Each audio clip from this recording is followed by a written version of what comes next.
आज बिना पीडीएफ हम आपको पढ़ाएंगे।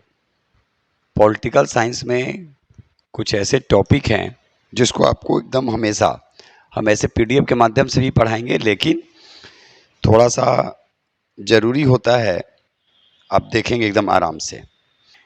देखिए, जब आप भारतीय राज्य व्यवस्था पढ़ते हैं, एकदम आराम से देखिएगा, तो आप सबसे पहले एकदम याद रखिएगा, कोई भी टॉपिक पढ़िए तो मेंशन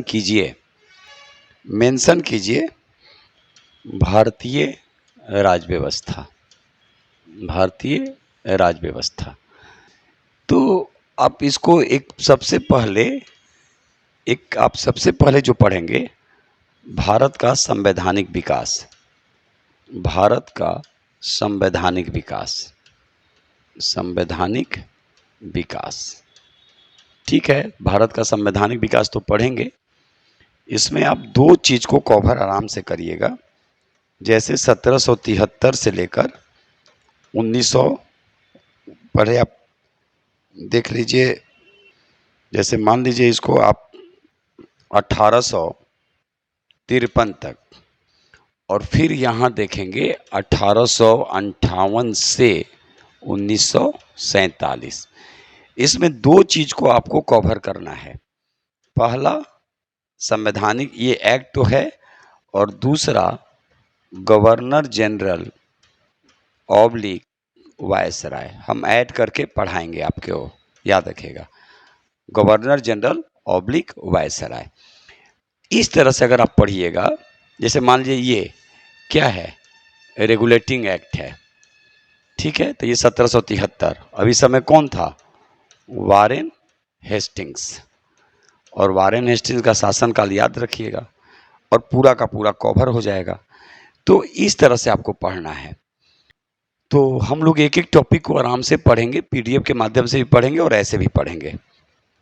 आगे देखिए, यानी भारतीय राज्य व्यवस्था में सबसे पहले आप कोशिश करेंगे कि भारत का संवैधानिक विकास को बहुत अच्छे से कनेक्ट करके पढ़िएगा। 1773 से 1853, और फिर 1858 से 1947, और इसको ऐड करेंगे गवर्नर जनरल ऑब्लिक वायसराय से। चलिए, आज अभी एक टॉपिक अभी हम पढ़ाने जा रहे हैं जिसका नाम है, याद रखिएगा, एकदम आराम से देखिएगा, राज्य के नीति निर्देशक तत्व ऑब्लिक सिद्धांत। अब कैसे कैसे क्वेश्चन पूछेगा हम थोड़ा सा ब्रीफ में देखेंगे। और उसी तरह यहाँ पर हम लिख दे रहे हैं मौलिक अधिकार, याद रखिएगा। तो सबसे पहले देखिए, याद रखना है भाग 3 और यहाँ भाग 4। अब यहाँ याद रखेंगे अनुच्छेद 12 से 35, और यहाँ अनुच्छेद 36 से 51। कहाँ से लिया गया, यूएसए से लिया गया। ये कहाँ से लिया गया, आयरलैंड के संविधान से लिया गया। अब ये 12 से 35 में, अब ये देखेंगे कि इसमें कितने हैं, तो ये 6 हैं। लेकिन पहले इसमें 7 था, तो सातवां कौन था, तो ये था संपत्ति का अधिकार। 100 से 7 और 100 से संपत्ति, जिसको 44वें संविधान संशोधन 1978 में क्या किया गया, मोरारजी देसाई की सरकार आती है और इसे मौलिक अधिकार से हटाकर कहाँ रख दिया गया, कानूनी अधिकार। कहाँ, 300 के ए में। तो ये सब क्वेश्चन आपसे पूछे जाएंगे, ठीक है। इसके लिए हम लोग न्यायालय में जा सकते हैं। कहाँ, सुप्रीम कोर्ट में जा सकते हैं, अनुच्छेद 32, और हाई कोर्ट में जा सकते हैं 226। यानी मौलिक अधिकार हमसे छीना नहीं जा सकता, उसके लिए बहुत प्रयास करना पड़ेगा, याद रखेगा। तो ये तो हम अभी इस तरह से पूछे आपसे। लेकिन अगर पूछा जाएगा कि अगर मान लीजिए कि मौलिक अधिकार में ही अगर आपसे पूछा जाए कि समानता, स्वतंत्रता और बंधुत्व ये कहाँ से लिया गया, तो ये लिया गया फ्रांस की राज क्रांति से। और फ्रांस की क्रांति भी पढ़ाएंगे। तो फ्रांस की राज्य क्रांति से लिया गया। कहाँ, कब? 1789 में फ्रांस की राज क्रांति हुई और जब भारत का संविधान बना तो ये समानता, स्वतंत्रता और बंधुत्व को शामिल किया गया। लेकिन मौलिक अधिकार कहाँ से लिए गए? ये लिया गया यूएसए के संविधान से। ठीक है। उसी तरह देखिए, ये राज्य का नीति निर्देशक, इसके लिए हम लोग न्यायालय में नहीं जा सकते हैं और ये 36 से 51 तक है। तो आपको कुछ इसमें अनुच्छेद याद रखना है, जैसे 41 काम के लिए है, 44 यूसीसी है, आपको 45, 46, 47। अब मान लीजिए 47 में क्या है? मद्य निषेध है ना, मद्य निषेध। तो बिहार सरकार क्या की है, आप खुद देखिए। बिहार सरकार पूरी तरह से शराब को अवैध घोषित कर दिया। तो ये आप इसके लिए नहीं जा सकते हैं न्यायालय में, क्योंकि वो राज्य को दिया गया अधिकार। उसी तरह 48 में क्या है? कृषि और पशुपालन। 48 के क में क्या है? पर्यावरणों का संरक्षण। उसी तरह 49 में क्या है? स्मारकों का संरक्षण। और 50 में क्या है? 50 में है कार्यपालिका का न्यायपालिका से पृथक्करण। तो इस तरह से आपको पढ़ना पड़ेगा और डेप्थ में, और रटने से नहीं होगा। जब तक आप कॉन्सेप्ट के साथ नहीं पढ़ते हैं, एक एक लाइन को नहीं पढ़ते हैं, तब तक दिक्कत आएगी। उसी तरह हम आगे चलिए देख रहे हैं। तो ये हुआ मौलिक अधिकार, ये हुआ राज्य के नीति निर्देशक तत्व। अब आगे देखिए, एक जैसे हम बता रहे हैं, जैसे मान लीजिए कि अगर आपसे कोई पूछे मौलिक कर्तव्य, तो ध्यान रखिएगा, ये जो मौलिक कर्तव्य है स्वतंत्रता के बाद, स्वतंत्रता से पहले तो मौलिक कर्तव्य, सोचिए, मौलिक अधिकार मौलिक कर्तव्य को हम अपने समझते थे, लेकिन स्वतंत्रता के बाद हम मौलिक कर्तव्य को भूल चुके थे। तब क्या हुआ?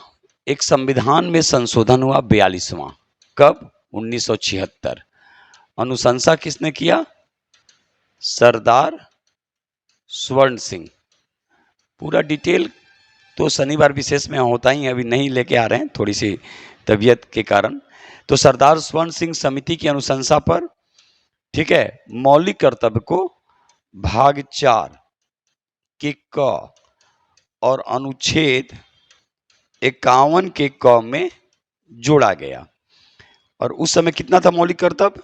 तो इस समय याद रखिएगा, जब मौलिक कर्तव्य को 42वें संविधान संशोधन, इसको, ये तो एक अलग टॉपिक है 42वां संविधान संशोधन, मिनी कॉन्स्टिट्यूशन, उस पर हम लोग देखेंगे बाद में। उस समय मौलिक कर्तव्यों की संख्या 10 थी, लेकिन 86वां संविधान संशोधन अधिनियम जो 2002 आया, जिसमें शिक्षा के अधिकार को मौलिक अधिकार में 21 के 1 में जोड़ा गया और 11वां मौलिक कर्तव्य बनाया गया। 11वां मौलिक कर्तव्य बनाया गया। मौलिक कर्तव्य यानी फंडामेंटल ड्यूटीज बनाया गया। तो इस तरह से आपसे क्वेश्चन पूछे जा सकते हैं। और इसको कहाँ से लिया गया? मौलिक कर्तव्य को यानी फंडामेंटल ड्यूटीज को कहाँ से लिया गया? तो यूएसएसआर के संविधान से लिया गया। तो देख लेंगे, एफआर कहाँ से लिया गया? फंडामेंटल राइट्स, यूएसए से लिया गया। डीपीएसपी कहाँ से लिया गया? तो ये लिया गया आयरलैंड के संविधान से, आयरलैंड के संविधान से। और एफडी कहाँ से लिया गया? फंडामेंटल ड्यूटीज कहाँ से लिया गया? तो यूएसएसआर के संविधान से लिया गया। तो इस तरह से आपको डेप्थ में पढ़ना पड़ेगा और हम आपके सामने एक एक टॉपिक को आराम से पीडीएफ के माध्यम से भी लाएंगे और कहीं भागने की जरूरत नहीं है।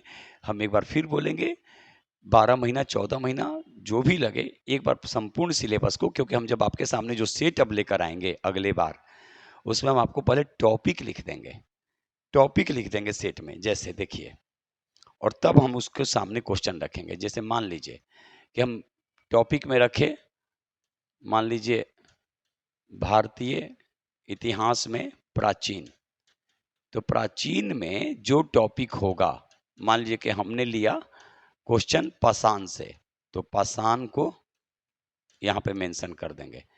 अब मान लीजिए मध्यकाल का हम लिए, मध्यकाल का लिए, वो सब बना हुआ है, बना रहे हैं उस चीज को। मध्यकाल में लिए दिल्ली सल्तनत, तो दिल्ली सल्तनत से क्वेश्चन रहेगा। आधुनिक में अगर मान लीजिए कि हम ले लिए यूरोपीय कंपनी, तो यूरोपीय कंपनी का ये सारा सिलेबस मेरा बना हुआ है और वो सारा ऑफलाइन हम करवाते हैं, सिलेबस के अकॉर्डिंग पढ़ाते हैं, सिलेबस के अकॉर्डिंग टेस्ट लेते हैं। जहाँ तक होगा हम यूट्यूब पे भी उसको प्रयास मेरा रहेगा अपलोड करने के लिए, लेकिन हम पहले पूरा एनसीईआरटी और एससीईआरटी को अपलोड करेंगे। इस हिसाब से भी हम आपके सामने टेस्ट रखेंगे। ऐसे आपको वीक में एक दिन 50 क्वेश्चन 100 क्वेश्चन आपके सामने रखा जाएगा। उसी तरह मान लीजिए कि हम साइंस का क्वेश्चन है, फिजिक्स, तो मान लीजिए प्रकाश है तो यहाँ पे लिखा रहेगा प्रकाश से क्वेश्चन। इस तरह से आप अगर पढ़ते हैं और सेट बनाते हैं टॉपिक वाइज करके, तो मेरा वो रहेगा सारे टॉपिक से, सारे सब्जेक्ट से टॉपिक वाइज सेट हम लेकर आएंगे आपके सामने, और उसमें थोड़ा सा काम चल रहा है और बहुत जल्द हम उस पर काम करेंगे। ठीक है, तब तक आप लोग पढ़िए और जहाँ दिक्कत होगा फिर आप कमेंट्स करेंगे। हम हमेशा आपके साथ हैं, बशर्ते ईमानदारी से पढ़ना तो पड़ेगा। जय हिंद, जय भारत, भारत माता की जय।